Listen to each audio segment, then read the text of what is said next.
You will learn how this sales dashboard is created by using Microsoft Excel tools, as it has many data analysis and visualization tools. This software is most used in Office, and it has bunch of commands that user can use easily. You will learn how beautiful dashboard layout is created and how data source is connected to this dashboard to get valuable information in one page.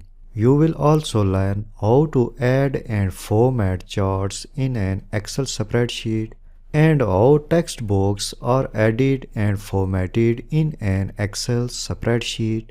You will also learn how formulas are inserted inside the text box to get desired values. So let's start.